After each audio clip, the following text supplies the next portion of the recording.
Bonjour, je suis Cathy, créatrice et animatrice du podcast My Polyglot Life en français et coach NeuroLanguage. En général, j'aide des adultes qui apprennent le français et veulent atteindre un niveau avancé, mais aussi des adultes francophones qui veulent améliorer leur communication en anglais. Mais cette année, j'ai décidé de faire une pause pour me confronter à un nouveau challenge, enseigner l'anglais au Japon dans le cadre du JET programme. Dans cette saison du podcast, la 5e, je partage avec toi des moments de ma vie ici et les réflexions que ça m'inspire. Je vais parler de l'école japonaise, d'éducation, de la vie d'expatrié et de la culture japonaise et aussi de mon propre apprentissage de la langue. Bonne écoute! Bonjour! Le titre de cet épisode aujourd'hui, c'est « Le secret pour atteindre le niveau avancé ». Alors je ne vais pas te faire patienter tout l'épisode, je vais te révéler ce secret dès maintenant. Le secret, c'est beaucoup de travail et des efforts. Voilà.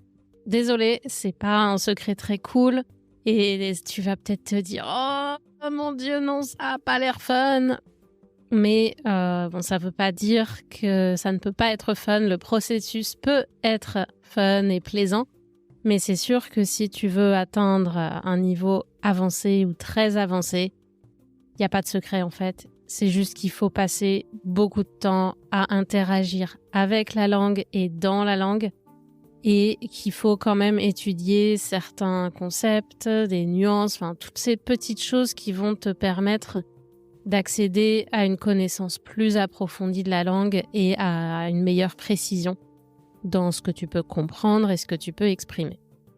Donc voilà. Ceci dit, j'ai annoncé la grande nouvelle et le secret qui n'est pas un secret, mais je voulais aussi dans l'épisode d'aujourd'hui te parler de la question des plateaux parce que c'est quelque chose qu'on rencontre toujours, tout le monde rencontre ces plateaux-là dans l'apprentissage. Il y a des moments où on va progresser très vite, après on stagne, où on progresse lentement.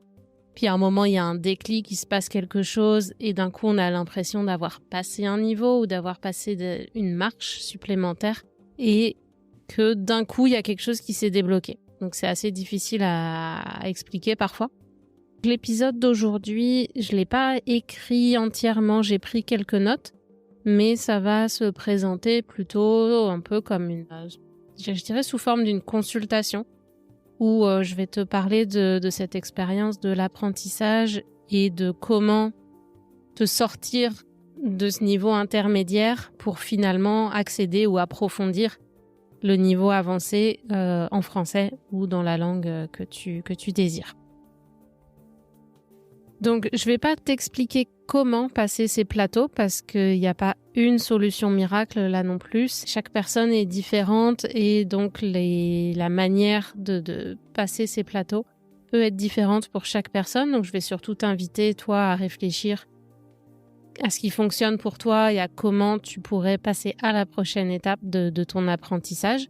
Et je vais te partager comment ça se passe pour moi, en tout cas dans l'expérience que je suis en train de vivre actuellement avec le japonais, où je suis encore loin, très très très très loin du niveau avancé, mais je suis mieux installée dans le niveau intermédiaire. Là, j'ai l'impression récemment d'avoir passé un cap et je vais t'expliquer un peu ce qui s'est passé pour moi à ce moment-là et comment je le ressens au quotidien et les sensations que ça me procure en ce moment qui en fait me motivent à fond là pour continuer d'avancer. Donc voilà, faut profiter de ces périodes où tu es dans une dynamique positive et y aller à fond dans ces moments-là, puis dans les moments où tu stagnes un peu, juste rester consistant, continuer de pratiquer et de maintenir cet engagement avec la langue, même si tu vois pas les résultats dans l'immédiat. C'est un truc qui se construit sur des mois, des semaines, et donc tous ces petits pas que tu accumules, au bout d'un moment, tu te réveilles, tu regardes en arrière et tu te dis « Ah mais ouais, mais ça y est là !» Tout se met en place et il y a quelque chose qui a cliqué et qui s'est passé. Donc c'est toute l'accumulation de ces petites choses qui fait que tu vas passer cette étape, la prochaine étape. Si on repart au tout début, donc quand on est au niveau débutant, on fait des progrès très rapidement parce que c'est la découverte, il y a la joie d'apprendre des nouvelles choses, on a des choses un peu plus simples à apprendre. On va commencer avec l'alphabet, des trucs qu'on maîtrise assez rapidement. Donc on fait des progrès très très rapides sur les bases. Donc on comprend encore pas grand-chose, on n'est pas capable de s'exprimer, mais on accumule pas mal de succès dans la découverte de la langue. En fait, on découvre plein de trucs et ça, c'est assez fascinant. Et après, il faut le temps que les choses se mettent en place. Et puis, là aussi, un jour, avec l'accumulation des choses que tu apprends, d'un coup, tu te rends compte que ça y est, tu es capable d'avoir une conversation dans la langue cible, que tu comprends certaines choses et ça y est, tu dis « Ah, je suis peut-être plus complètement débutant, je peux dire que je parle un petit peu, je peux commencer à interagir dans la langue. » Et là, tu commences à entrer dans le niveau intermédiaire. À partir du moment où tu es capable, selon le cadre européen de référence des langues, à partir du moment où tu es capable de parler de ton quotidien, de ton travail, de ta famille, d'exprimer une opinion simple, ça j'aime pas, parce que ceci ou cela, une raison très simple. Là, on considère déjà que tu entres dans le niveau intermédiaire. Mais là où c'est trompeur, là où on a une fausse représentation, c'est qu'on parle du niveau intermédiaire. Mais le niveau intermédiaire, il est énorme en fait. Il est hyper long. Si on prend l'échelle québécoise, je trouve qu'elle est assez claire parce que c'est une numérotation de 1 à 12. Donc, niveau débutant, c'est de 1 à 4 et ça t'emmène là où j'ai dit. Donc, tu es capable de ce qui correspond à peu près au niveau fin du A2 dans le cadre européen.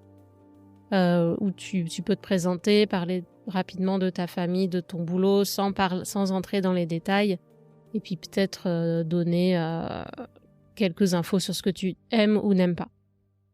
Et ensuite, on rentre le niveau intermédiaire. Au Québec, c'est numéroté de 5 à 8, et le niveau avancé de 9 à 12. Mais je pense que pour beaucoup de monde, quand on est au niveau 9-10, on est dans le B2 supérieur, peut-être un petit C1. Et pour beaucoup, on se considère encore intermédiaire. C'est se dire, j'ai un niveau avancé, c'est vraiment une étape très très lointaine. Il faut de la confiance en soi pour oser dire, j'ai un niveau avancé. Je parle couramment, je suis pas parfait, mais j'ai une connaissance suffisamment approfondie de la langue pour oser dire que j'ai un niveau avancé. Et ça, beaucoup de personnes qui viennent me voir, on pourrait considérer qu'elles ont un niveau avancé en termes de compétences linguistiques.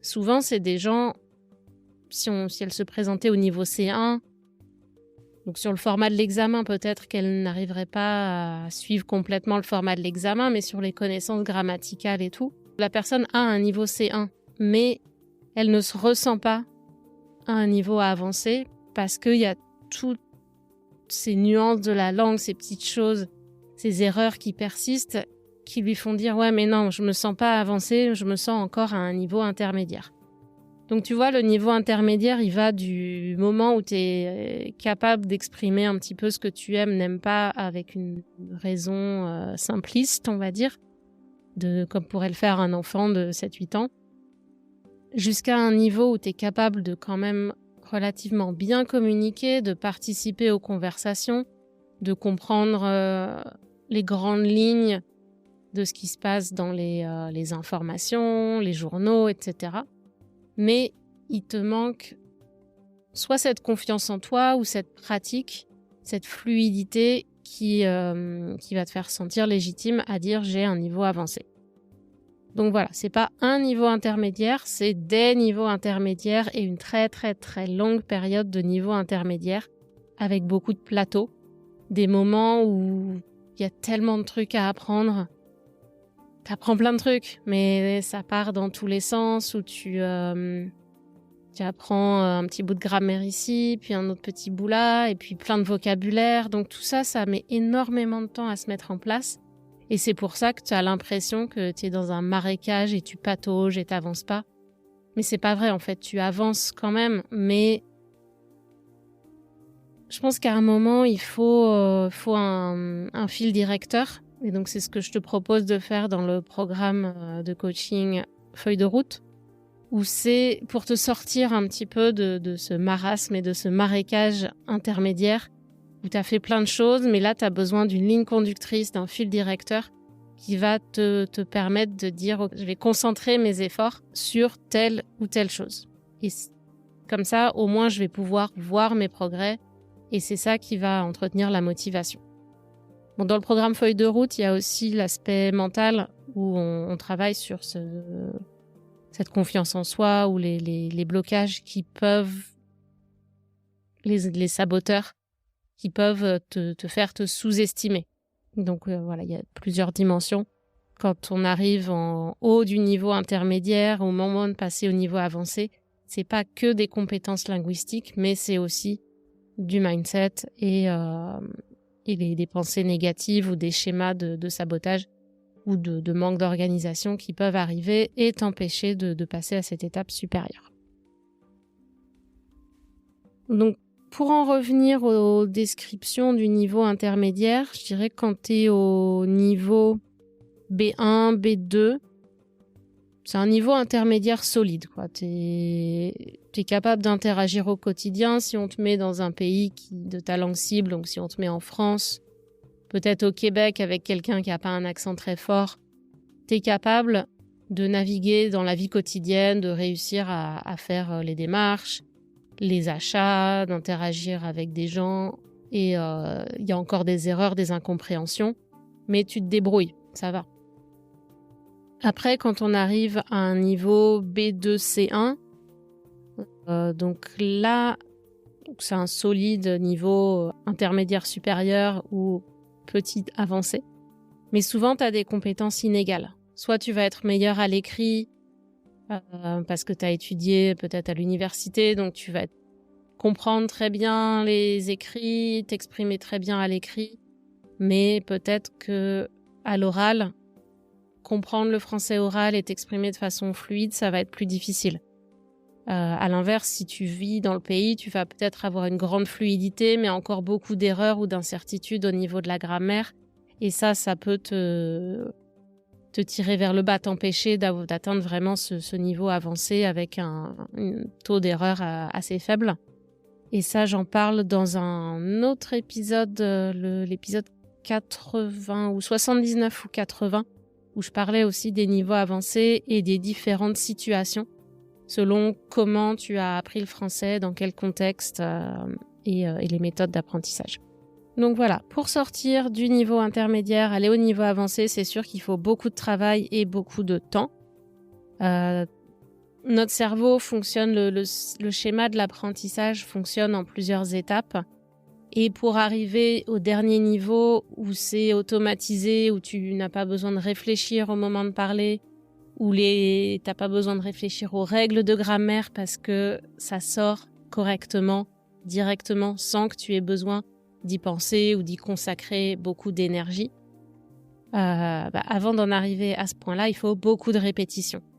Donc, automatiquement, les répétitions, il faut du temps. Notre cerveau est pas capable de tout emmagasiner les informations en même temps. Tu peux lui balancer 50 informations en même temps. Ton cerveau va trier par ordre de priorité. Donc, les moins importantes, il va se dire, c'est peut-être pas la peine que j'apprenne tout maintenant. La 50, c'est trop. Je dois faire des choix. Donc, il va faire les choix en fonction soit des choses qui sont les plus faciles pour des raisons qu'on ne contrôle pas toujours. Il y a une sonorité qui ressemble à ta langue maternelle, donc ce mot, tu vas le retenir très facilement, alors que tu n'en as pas forcément besoin au quotidien, mais tu vas le retenir. Il y a un autre mot dont tu as besoin au quotidien, tu vas continuer à le confondre avec un autre pour une raison qu'on ne peut pas s'expliquer, mais qui va demander plus d'efforts et plus de répétitions. Donc automatiquement, tout ça, c'est du temps. Et c'est surtout du temps de qualité qu'il faut consacrer, donc avec ton attention maximale sur l'apprentissage. mais aussi l'immersion qui va faire que ton subconscient va aussi enregistrer plein de choses et t'es pas obligé d'apprendre tous les mots que tu connais en fait. Il y en a, tu vas les absorber directement. Mais pour ça, il faut énormément d'exposition passive et d'exposition active avec une attention vraiment sur ce que tu es en train d'essayer d'apprendre. Donc, un point commun aux activités qui ont un impact dans l'apprentissage, c'est le plaisir. J'y reviens toujours, mais plus on a du plaisir dans le processus, et plus ça va augmenter notre motivation et on va avoir envie de continuer. Même si c'est difficile, il y a quelque chose qui fait qu'on a envie de continuer et d'y revenir.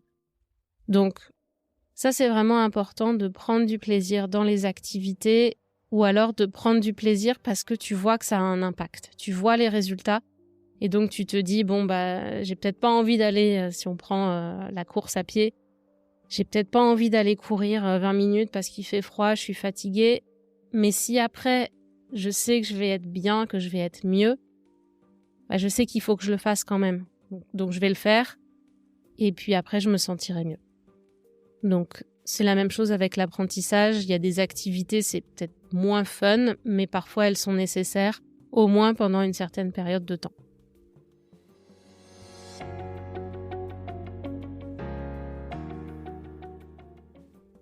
Maintenant, je vais te parler de mon expérience personnelle et de ce que j'ai fait, ce qui s'est passé avec le japonais là ces derniers temps.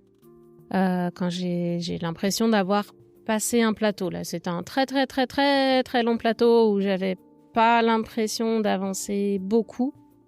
Un petit peu quand même parce que en vivant ici, j'arrive un peu plus facilement à avoir certains automatismes. Mais franchement, il y a tellement de mots inconnus, de vocabulaire, de trucs que j'apprends puis que j'oublie que c'était assez décourageant. Mais là, je vois une petite lumière au bout du tunnel, encore très loin. Le bout du tunnel est encore loin, mais j'ai une petite lueur d'espoir. Et donc voilà, ce que j'ai fait, d'abord, c'est vivre au Japon. Et effectivement, quand tu vis en immersion, tu attrapes certains automatismes, un peu de vocabulaire, des formules idiomatiques, donc toutes ces petites phrases qu'on peut dire au quotidien. Donc ça, bien sûr, tu les absorbes beaucoup plus vite quand tu es dans le pays que quand tu es à l'étranger. Mais ça fait pas tout. Tu peux stagner pendant très longtemps. Il y a des gens qui viennent me voir aussi pour du coaching linguistique. Ça fait des années qu'ils habitent en France. Et ils ont arrêté de progresser. Ils stagnent à un niveau intermédiaire et c'est pas le fait de vivre dans le pays qui va te permettre de corriger des erreurs de grammaire fossilisées ou d'apprendre du vocabulaire au-delà de celui que tu utilises au quotidien. Ça, il faut vraiment une démarche active pour surpasser ça, pour dépasser ça.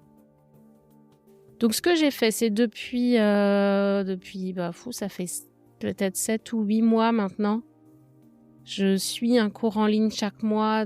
Dans le cadre du programme que je fais, on a accès à un cours en ligne avec des petites vidéos de grammaire ou des conversations aussi, des modèles de conversation.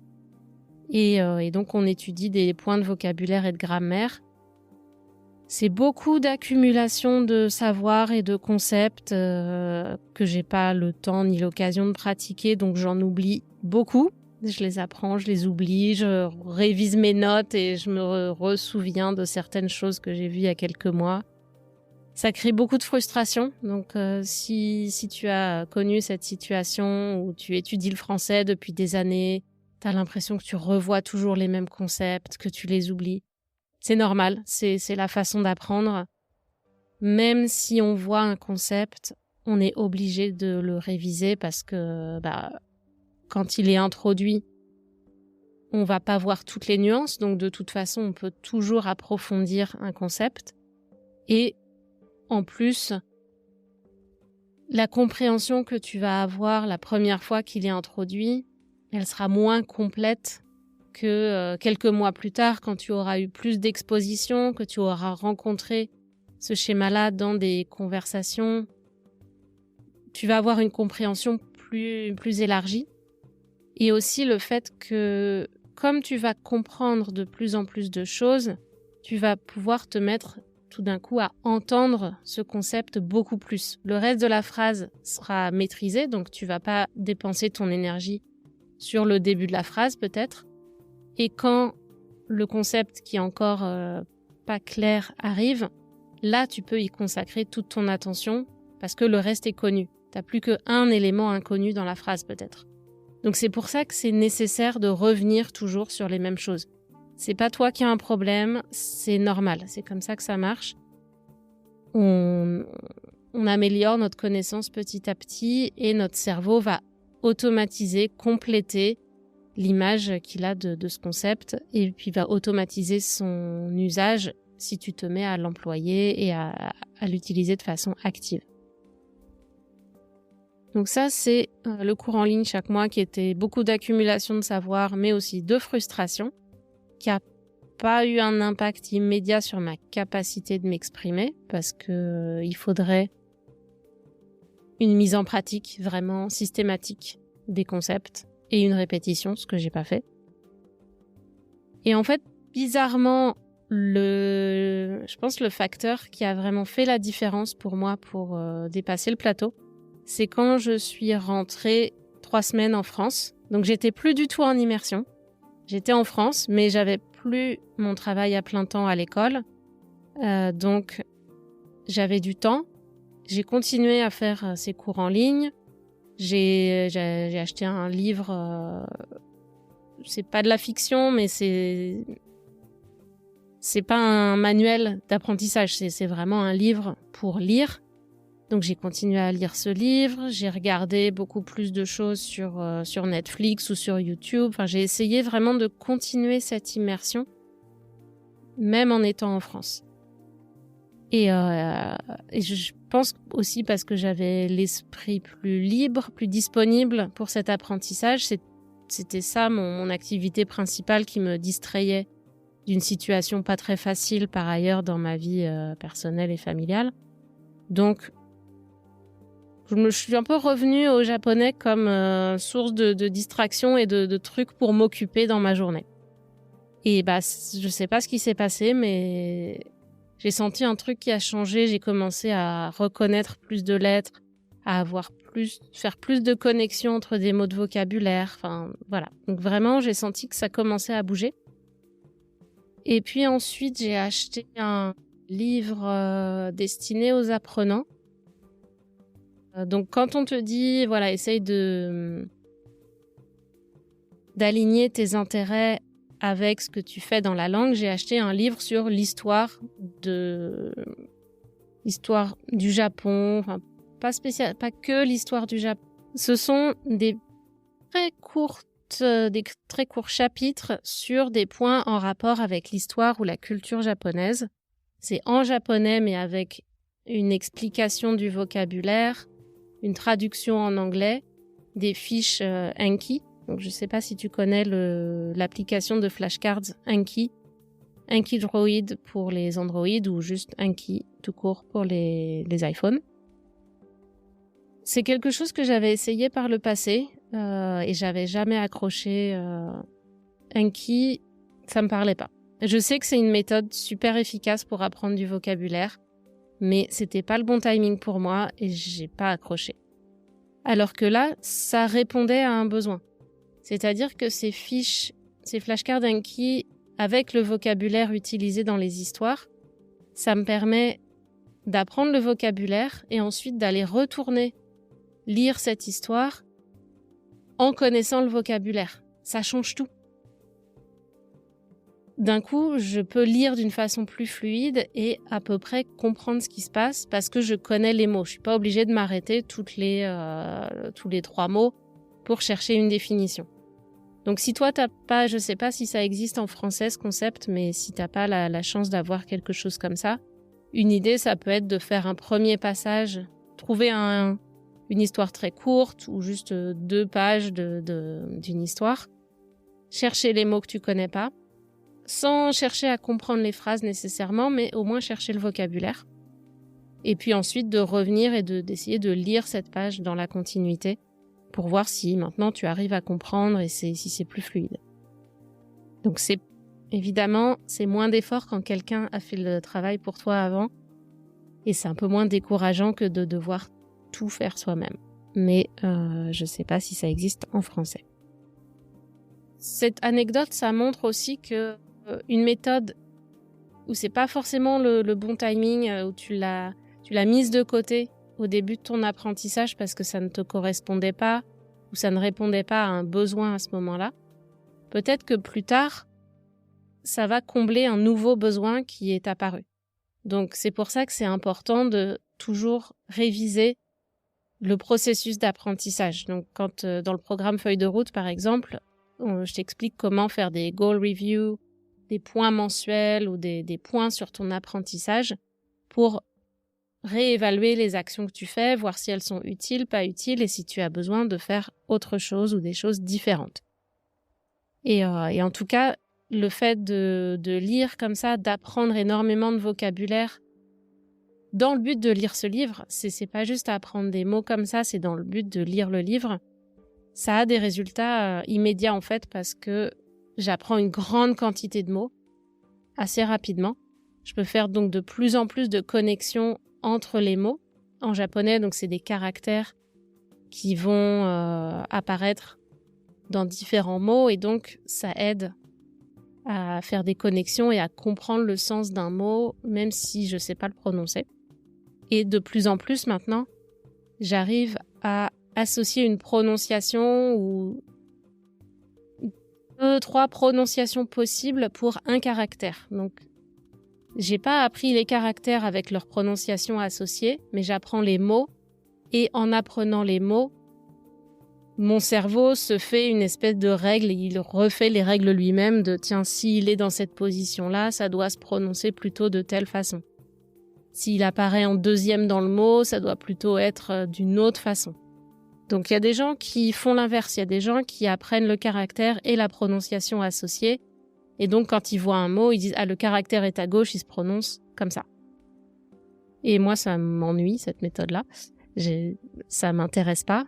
Moi, je préfère apprendre les mots et puis avec l'exposition très large, nourrir mon intuition de « Tiens, comment est-ce que ce mot peut se prononcer ?» Moi, ça m'amuse. Donc si ça m'amuse, c'est que ça marche. Enfin, c'est que ça marche. C'est que c'est efficace pour le processus parce que ça me donne envie de continuer, en fait. Et ce qui, en français, donc il n'y a pas de caractère, mais en français, il y a toutes les racines des mots. Donc si tu réussis à faire des connexions entre les mots d'une même famille, après avec les suffixes, les préfixes, les mots qui ont une racine commune, il y a ce petit jeu de détective qui peut se passer en français aussi. Et ça, c'est le fun si t'aimes les énigmes ou que t'es comme moi et que ça t'intéresse de savoir comment sont construits les mots, comment ça fonctionne. Ça peut être une source de motivation d'apprendre en fait en tant que tel. Donc j'ai fait ça, j'ai acheté ces livres, je suis très contente. J'utilise peu Facebook, mais des fois les pubs Facebook marchent bien, elles sont bien ciblées. Donc merci Facebook. J'ai aussi commencé un programme de shadowing qui consiste à... Sur une plateforme, en fait, une prof de japonais a préenregistré 3 mois de petites conversations. Les conversations, donc, il doit y avoir 3 lignes par personne. La vidéo dure 5 minutes, donc avec un dialogue très très court et plusieurs répétitions de ce dialogue. L'objectif de ce cours, c'est de te faire travailler la prononciation en 10 minutes par jour. Travailler l'intonation du japonais, etc. Moi, j'ai pas trop de problèmes à ce niveau-là. En général, j'arrive bien à faire le shadowing, ça c'est pas un problème. Mais pourquoi j'ai acheté ce programme ? C'est parce que j'ai besoin de plus d'exposition à des conversations naturelles et j'ai besoin de dire ces phrases. Je suis pas encore capable de les faire moi-même, donc ce que je recherchais, c'était un modèle et c'était de répéter des phrases que des Japonais peuvent dire à un rythme naturel. Donc c'est vraiment comme ça que je l'utilise. ce qui est pas forcément comme ça que la prof vend ce programme, mais moi, c'est ce qui me convient. Donc, tu peux aussi, sens toi libre d'adapter certains cours où tu te dis, tiens, les ressources me paraissent utiles. Moi, je les utiliserais bien comme ça. Si c'est pas la même façon que le prof avait prévu, c'est pas grave. Fais-le à ta sauce, comme on dit, adapte pour tes besoins. Donc là, ça fait 15 jours. Je sais pas. J'ai déjà vu un impact au niveau de ma compréhension orale où, comme la vidéo, la conversation commence lentement et ensuite elle accélère le rythme. Donc la version finale, tu l'as au rythme full natif. Donc la vitesse normale d'une conversation entre deux natifs. Et j'ai l'impression que ça m'aide à entendre plus clairement quand les gens parlent. J'ai l'impression de mieux distinguer les mots. Aussi parce que avec tout ce que je fais, je connais plus de vocabulaire. Donc tout ça combiné fait que mon vocabulaire augmente, ma compréhension orale augmente. Ça se traduit pas encore complètement dans mon expression orale, mais j'ai bon espoir qu'à un moment donné, ça va arriver. Ça arrive sur des petites séquences, sur les conversations du quotidien, des choses très simples, je sens quand même que je suis un peu plus à l'aise. Et l'autre chose utile dans ce programme, c'est que du coup, comme il n'y a pas beaucoup de corrections à faire sur mon audio, la prof m'envoie une question. Et donc, moi, je lui réponds. Ça me force à écrire un petit message par jour. Le message est très court, il fait 3 phrases peut-être. Mais ça me prend un temps fou pour écrire. Mais ça me fait une pratique active. Et pour moi, je sais que mon style passe par l'écrit. Même en français, en anglais, dans toutes les langues, je préférerais toujours envoyer un message écrit qu'un message oral, sauf si le message écrit fait 3 pages. Mais si c'est plus rapide à l'oral, ça m'arrive d'envoyer des messages vocaux. Mais en général, je suis plus à l'aise à l'écrit dans toutes les langues. Et donc là, le fait qu'elle m'envoie sa question, ça me force à réfléchir pour composer un message, appliquer ce que j'ai appris, vérifier des règles, etc. Et avant, c'était trop tôt, je le faisais pas. Même si j'avais l'opportunité, composer un message, c'était juste trop de temps, trop d'énergie, trop de doutes, d'imperfections. J'avais pas forcément envie d'envoyer des choses aussi imparfaites à une autre personne. Donc ce programme, ça me permet d'avoir une prof qui est dispo, qui est là pour ça. Elle me corrige pas forcément les messages écrits, sauf s'il y a des erreurs trop significatives. Mais en tout cas, ça me donne cet espace et ça me force à prendre le temps de le faire. Et rien que ça, c'est hyper utile. Et ce que je fais, j'ai dû en parler dans le podcast aussi quand j'ai parlé des applications nous rendent-elles paresseux. Copilot est devenu mon nouveau meilleur ami. Ce que je fais quand j'envoie ces messages, quand je compose ces messages, en fait, je les compose moi-même. Ensuite, je vérifie avec Google Translate si c'est bien le sens que j'ai envie de communiquer, si mon message est compréhensible par Google Translate et qu'il n'y a pas de contresens, ce qui arrive. Donc dans ce cas-là, je fais l'effort de corriger moi-même et de chercher ce qui ne va pas. Et ensuite, une fois que je suis satisfaite avec mon message et que Google Translate me comprend, je demande à Copilot, est-ce que c'est correct? Et fais les corrections nécessaires et explique-moi les corrections. Et il le fait très très bien en fait. Donc c'est pas forcément toujours la façon dont un natif l'aurait composé, mais il me dit pour plus de naturel, tu pourrais formuler ça de telle ou telle façon. Et ensuite donc j'envoie mon côté perfectionniste est suffisamment rassuré pour envoyer un message qui ressemble à quelque chose à la prof. Donc voilà, si t'as pas essayé, ça peut être une petite stratégie que tu peux essayer pour communiquer un peu plus avec tes amis, mais que t'as un peu peur de leur envoyer des trucs qui ont pas de sens ou qui sont vraiment trop incorrects. Tu peux passer par une IA en amont pour corriger ton message. Alors tu vas me demander, mais du coup, est-ce que j'ai encore besoin d'un coach ou d'un prof si l'intelligence artificielle peut faire tout ça? pourquoi est-ce qu'on aurait encore besoin de gens comme moi pour te coacher en français? Il y a plusieurs raisons. Déjà, l'intelligence artificielle ne peut pas expliquer toutes les nuances. Aussi, on peut vouloir juste une relation humaine avec quelqu'un plutôt que... Copilot, c'est utile comme ça pour vérifier un truc en passant, mais tu vois, mon message, je l'envoie quand même à une vraie personne. Je suis pas fan de ces... Il y a plein d'applications maintenant où tu peux pratiquer la langue avec une IA qui ressemble à un humain et où tu vas avoir une conversation qui ressemble à une conversation avec un humain. Mais moi, je préfère quand même avoir un vrai humain derrière le clavier, derrière l'écran. Donc voilà, j'utilise l'IA dans le but de communiquer avec quelqu'un. Avoir un coach ou quelqu'un qui t'attend aussi de l'autre côté, c'est une question de responsabilisation, de accountability, on dirait en anglais. L'IA, elle va rien te dire si... Ouf. C'est pas qu'elle va rien te dire, mais Enfin si, elle ne va rien te dire si tu n'envoies pas de message. Si tu auras peut-être un rappel automatique... Ah, il faut que tu pratiques aujourd'hui, tu as brisé ta série. Mais il n'y a pas ce sentiment que si tu ne te montres pas, l'autre personne t'attend. L'autre personne attend quelque chose de ta part et ça, c'est extrêmement puissant pour se motiver à vaincre la procrastination. Tu vois, ce podcast, là, ça fait quelques jours que je repousse de l'enregistrer, mais je me dis que t'es là à l'attendre. Si c'est le cas, envoie-moi un message pour me motiver. Et donc, je me dis, il faut que je l'enregistre, ce podcast, parce que il y a quelqu'un qui attend derrière. J'ai des trucs à partager sur l'apprentissage, donc j'espère que quelqu'un trouvera ça utile. Donc voilà, cette question de accountability que ne peut pas communiquer de la même façon une IA encore, ça c'est important.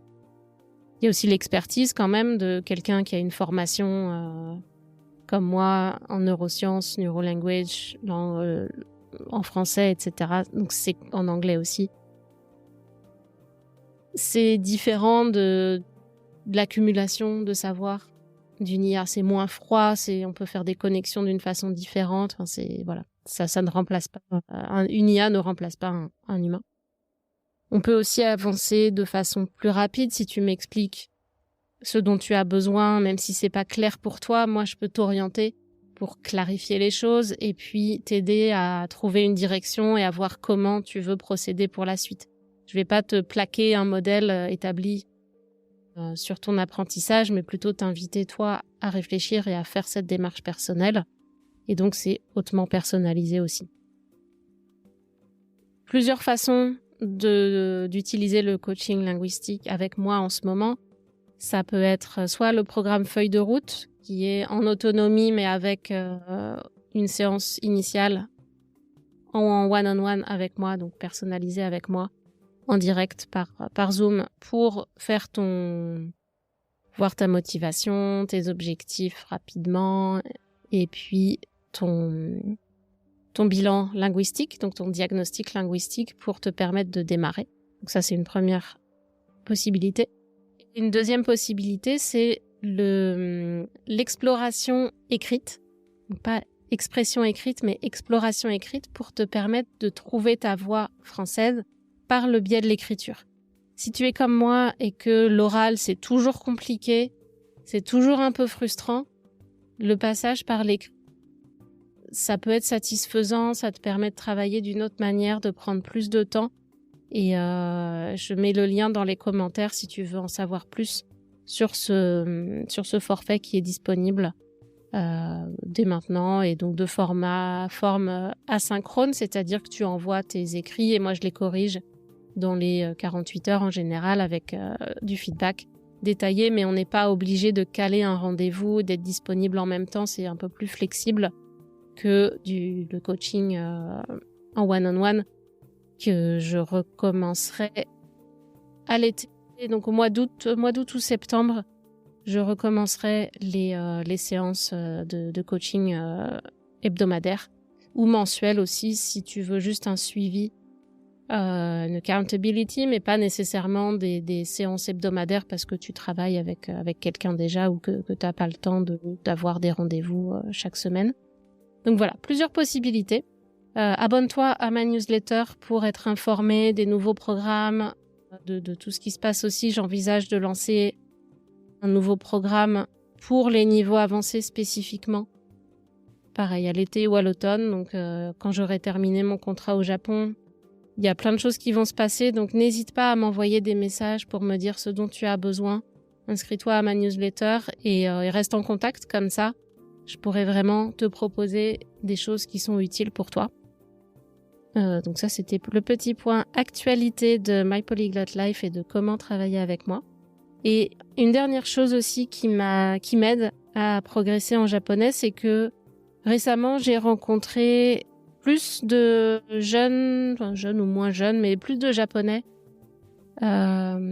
qui parlent anglais, mais tout le monde dans le groupe ou dans les environs ne parle pas nécessairement anglais. Ou alors on peut alterner entre l'anglais et le japonais. Et donc, ça me permet de pratiquer un petit peu plus, d'avoir envie de pratiquer, d'avoir une utilité en fait à pratiquer. Et puis de leur envoyer quelques messages. Donc là encore, avant de me lancer complètement dans la conversation, j'envoie des textos et c'est plus facile. Ça me permet vraiment de commencer ces actions de communication, mais dans un contexte où je peux contrôler un peu plus et vérifier ce que je dis et ce que j'envoie. Donc on va voir comment ça évolue. J'ai encore quelques mois ici, donc j'espère bien d'ici quelques temps que voilà, la communication en japonais devienne plus facile et que surtout que j'apprenne du vocabulaire. Je vois que l'épisode est assez long, donc je te parlerai du vocabulaire, de la question du vocabulaire dans un autre épisode. Parce qu'il y a plein de choses à dire là-dessus aussi. Et au niveau intermédiaire, la grammaire c'est important, mais le vocabulaire, c'est ce qui va te permettre vraiment de petit à petit d'avancer. Parce qu'il y a énormément de mots en français, en japonais, en anglais aussi, mais en français peut-être encore plus. Il y a une variété infinie de mots et les gens n'utilisent pas tous les mêmes mots. Dans des contextes différents, on utilise différents mots, des synonymes, des images. Enfin, il y a une telle richesse de la langue que plus tu connais de mots, plus tu vas avancer vite parce que mieux tu vas comprendre ce qui se passe et c'est vraiment fondamental. Donc voilà, je t'en dis pas plus. On se retrouve très bientôt pour d'autres épisodes de My Polyglot Life en français. Et voilà, je te souhaite une bonne fin de semaine. Ciao, ciao. Voilà, si vous aimez ce podcast, n'oubliez pas de vous abonner et d'en parler autour de vous. Et je vous dis à très bientôt sur My Polyglot Life en français.